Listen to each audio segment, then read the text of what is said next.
Every tourist or businessman that comes to Zagreb inevitably ends up on the main square. Most tram lines converge here.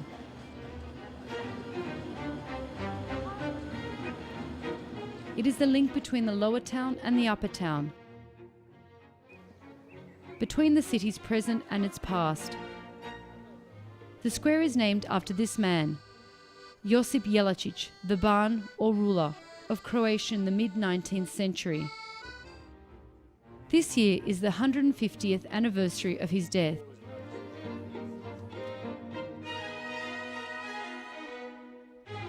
It is marked by the Croatian History Museum.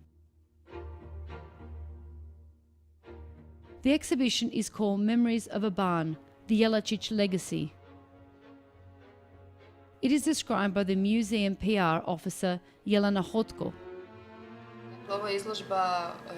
The legacy contains about 700 various objects, so it is one of the richest collections of the museum. The exhibition includes 350 of those objects, but other items too, because we also wanted to show his significance as a historical figure. Mateja Brstilo Rešetar is a museum curator. The exhibition is not just a random collection of objects that belong to Jelačić. It recreates the Ban's estate of Novi Dvori as it was in the 1920s, when it was managed by his nephews, who later donated the items to us. The Jelačić family was very large and well known, but his branch was the most important. In fact, it was Josip Jelačić who gave the title of counts to the family.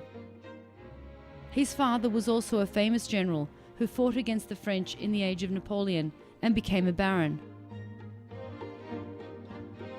The key year of his rule, which made him famous, was 1848.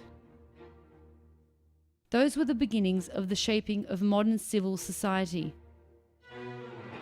It was him who abolished serfdom in Croatia. Since the age of Maria Teresa, the Croatian Bans wore a red uniform, but Jelačić was the first who wore his uniform in 3 colours: red, white and blue. In fact, the museum owns his original ceremonial uniform from 1848. It was in his time that we see the first version of the Croatian national flag.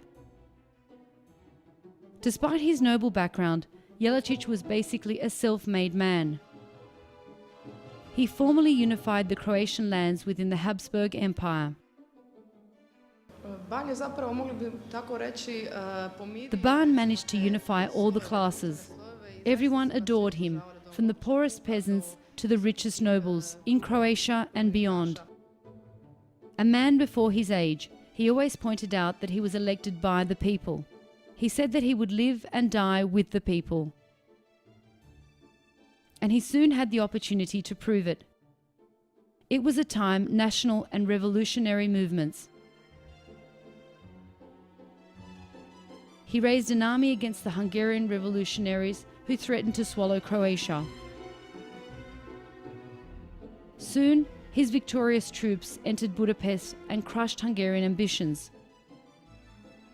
The legacy shows the life of Jelačić, the fate of his estate Novi Dvori after his death, and his presence in Croatian society to this day.